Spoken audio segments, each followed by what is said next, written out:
Assalamualaikum, welcome back to our channel. ഇന്നത്തെ recipe ഒരു കേക്കിന്റേതാണ്.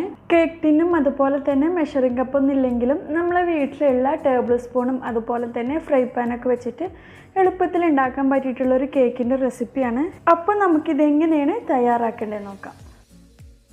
ഇതിനു വേണ്ടിയിട്ട് ഒരു പാത്രം എടുത്തിട്ടുണ്ട്. എന്നിട്ട് അതിലേക്ക് 2 റൂം ടെമ്പറേച്ചറിലുള്ള എഗ്ഗ് പൊട്ടിച്ച് ഒഴിച്ചു കൊടുക്കുന്നുണ്ട്.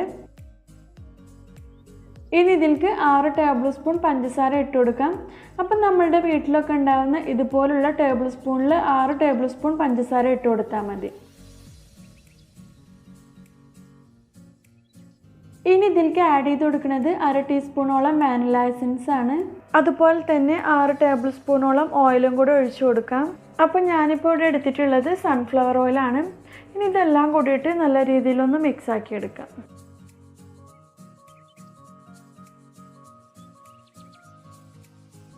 ഇനി നമ്മൾ ഇതിലേക്ക് ആഡ് ചെയ്ത് കൊടുക്കാനായിട്ട് പോകുന്നത് ഡ്രൈ ഇൻഗ്രീഡിയൻസ് ആണ്. അപ്പോൾ ഇതൊന്ന് അരിച്ചിട്ട് വേണം ആഡ് ചെയ്യാനായിട്ട്. അപ്പോൾ നമ്മൾ നേരത്തെ ഓയിലും പഞ്ചസാരയൊക്കെ എടുത്ത അതേ ടേബിൾ സ്പൂണിൽ തന്നെ 6 ടേബിൾ സ്പൂൺ മൈദ ഇട്ട് കൊടുക്കുന്നുണ്ട്. ഇതിലേക്ക് ഇനി 2 ടേബിൾ സ്പൂണോളം കൊക്കോ പൗഡർ ഇട്ട് കൊടുക്കാം. അതുപോലെ തന്നെ 1 ടേബിൾ സ്പൂൺ ബേക്കിംഗ് പൗഡറും 1/4 ടീസ്പൂൺ ഉപ്പും കൂടി ഇട്ടിട്ടൊന്ന് അരിച്ചെടുക്കാം.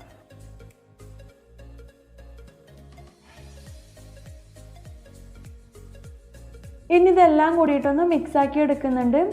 അതിനുശേഷം ഇതിലേക്ക് ആഡ് ചെയ്ത് കൊടുക്കാനായിട്ട് പോണത് 6 ടേബിൾ സ്പൂണോളം പാലാണ്. അപ്പോൾ ഇതും കൂടെ ഒന്ന് ആഡ് ചെയ്തിട്ട് കട്ടയില്ലാതെ ഒന്നുകൂടെ ഒന്ന് മിക്സ് ആക്കി എടുക്കുന്നുണ്ട്.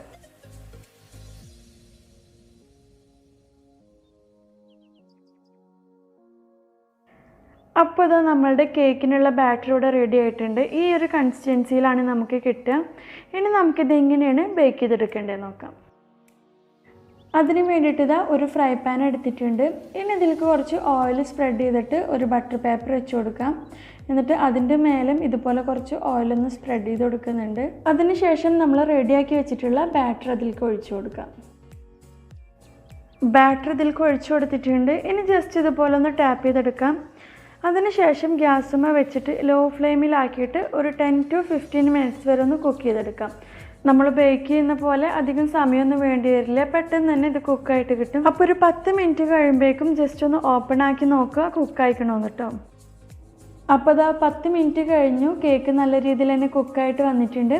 ഇനി ഇതൊരു സൈഡിലോട്ട് മാറ്റി വെക്കാം. അതിനുശേഷം ഇതിലേക്ക് വേണ്ടിയിട്ടുള്ള ഒരു സിറപ്പ് റെഡിയാക്കാം. അപ്പോൾ അതാ ഒരു ഗ്ലാസ്സിൽ 1/4 കപ്പോളം ചൂടുള്ള വെള്ളം ഒഴിച്ചു കൊടുക്കുന്നുണ്ട്. ഇതിലേക്ക് ഇനി 1/4 ടീസ്പൂണോളം കാപ്പിപ്പൊടി ഇട്ട് കൊടുക്കാം. അതിൻ്റെ കൂടെ തന്നെ 1 ടീസ്പൂണോളം പഞ്ചസാരയും കൂടി ഇട്ടിട്ടൊന്ന് മിക്സ് ആക്കി എടുക്കാം. ഇനി നമ്മൾ റെഡിയാക്കി വെച്ചിട്ടുള്ള സിറപ്പ് ഈ കേക്കിലേക്ക് ഒഴിച്ചു കൊടുക്കാം. അപ്പോൾ കേക്ക് ഒന്ന് സോഫ്റ്റായി കിട്ടാനാണ് ഇങ്ങനെ ചെയ്യുന്നത്.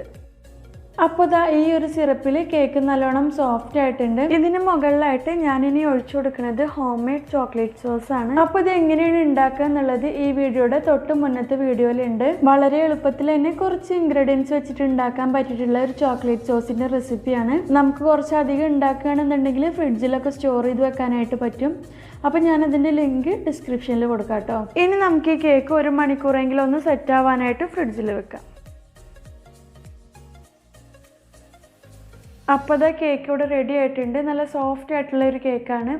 ആദ്യം പറഞ്ഞ പോലെ തന്നെ ഇത് ഉണ്ടാക്കാനായിട്ട് മെഷറിംഗ് കപ്പോ അല്ലെങ്കിൽ കേക്ക് ടിന്നോ അതിൻ്റെ ഒന്നും ആവശ്യമില്ല. അപ്പോൾ എല്ലാവരും ഇതൊന്ന് ട്രൈ ചെയ്ത് നോക്കുക. അതുപോലെ തന്നെ നിങ്ങൾക്ക് വീഡിയോ ഇഷ്ടമാവുകയാണെങ്കിൽ ലൈക്ക് ചെയ്യുക, ഷെയർ ചെയ്യുക, സബ്സ്ക്രൈബ് ചെയ്യുക. Thank you.